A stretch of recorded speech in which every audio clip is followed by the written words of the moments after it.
British Empire was undoubtedly the world's largest empire, benefiting from both colonial expansion and foreign influence in countries such as India, South Africa, and the Middle East. Due to their overexpansion across 4 different continents, Britain found itself engaged in near-continuous combat with native peoples. As a specific example, Roy Arnold Preet states, the Boer War, which dragged on from 1899 to 1902, had demonstrated the dangers of diplomatic isolation and revealed the inefficiency of the British Army. This highlighted how the army was ill-prepared and spread too thin due to the constant expansion and little focus on the situation of their own people. Prior to the First World War, Great Britain followed a policy of isolation towards European affairs, while simultaneously expanding outside of the European continent. Despite this isolationism, Britain remained involved in European affairs through their alliances with mainland powers, such as France and Russia. However, the literary and poetic influence possessed by the trench poets of the First World War exposed the true impact of British imperialism to the public, ultimately beginning the end of this period of British history. On the onset of World War I, a mass conscription of just over 400,000 men of all classes took place. Max Wyndham examines the nature of this policy, saying, the country had never known conscription when young men were forced to fight. The war damaged Britain, perhaps fatally, through massive financial indebtedness, and there began to be stirrings in the empire.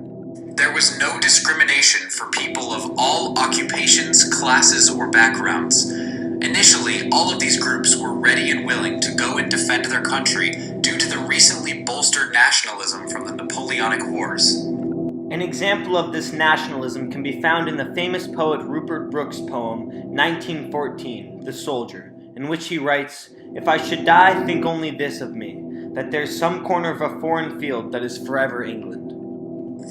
From the beginning of English involvement in the war, as in the First Battle of the Marne, the British arrogance began to be put into proportion to equal European powers. The war that many had expected to be an easy victory claimed over 500,000 men in a single battle. Under the influence of Rupert Brooke, the sense of worthwhile sacrifice was needed. The stalemate in the trenches had drained hope.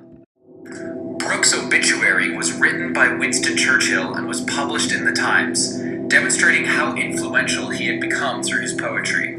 However, Max Egremont explains how his final poem was more measured and more grimly foreboding. This shows the shift towards realism in trench poetry, even through one who had been the most optimistic of these writers.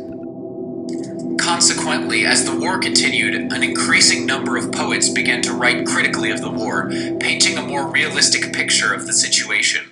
One such poet was Siegfried Sassoon, an officer who rose to literary prominence due to his seething descriptions of the horrors of war. Sassoon's writing often bore a dark undertone, as seen in his poem Counterattack. He choked and fought through the flapping veils of smothering gloom, lost in a blurred confusion of yells and groans. Down and down and down he sank and drowned, bleeding to death. The counterattack had failed.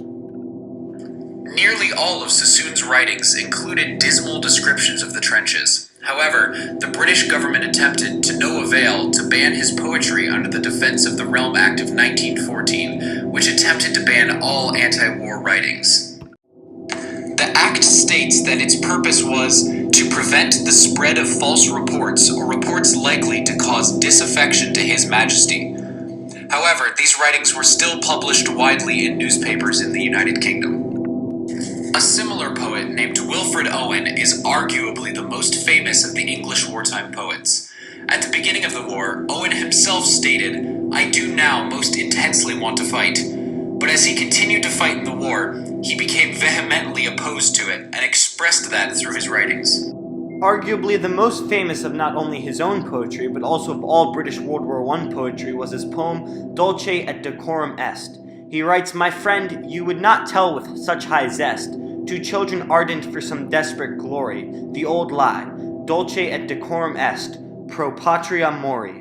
The Latin at the end translates roughly to, "How wonderful it is to die for one's country." This quote exemplifies how truly critical he had become of the British war machine. Likewise, his poem began to demonstrate legitimate criticism of the ironic British imperialism. At the end of the war, as the Allied forces began to reflect upon the destruction caused by the war, the British realized the war ate deep into the nation's sense of itself. The old idea of Imperial Britain safe from European involvement was gone. The idea of imperialism had become increasingly tainted by the horrors of the first global mechanized warfare. As recalled by the war poet Robert Graves, what then was war? No mere discord of flags, but an infection of the common sky that sagged ominously on the earth, even when the season was the airiest May. By 1918, in Britain, poetry had become more suited to what it would need to express. The poetry movement of the trench poets allowed for a realistic sign of the changing times and attitudes in British culture. The new realism of the Georgians let poets treat war and its pain realistically. The juxtaposition of this realism with the previously romantic poems of Rupert Brooke or others allowed the public to see the horrors of war in a more real way. By the end of World War I, there was an evident disapproval in the public's opinion on British imperialism. According to Max Egremont, the contempt for continued imperialism and future wars had its cause rooted in World War I trench poetry. While many agree that trench poetry did play a major role in the voicing of the public's disgruntlement with British imperialism, there are some differing opinions on the major causes of the policy change.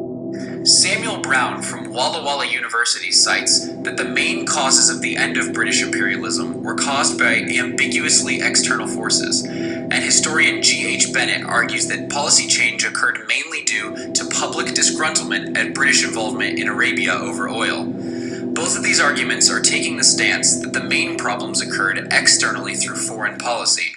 While each of these may pose reasonable arguments, they do not entirely explain a reasonable motivation for the internal and public disgruntlement toward the widespread imperialism prior to World War I that played a major part in the end of this British policy. Max Egremont continues in his book as he writes, "The work of the British First World War poets can be seen as one of the most powerful collective statements, not just against what happened on the Western Front, but against all war. The public would have never been exposed fully to the true conditions of the war if it had not been for the implementation of trench poetry." A people who at one point were proud to claim dominance of one quarter of the world were now forced to reflect on the future of the colonies and their involvement in future world engagements.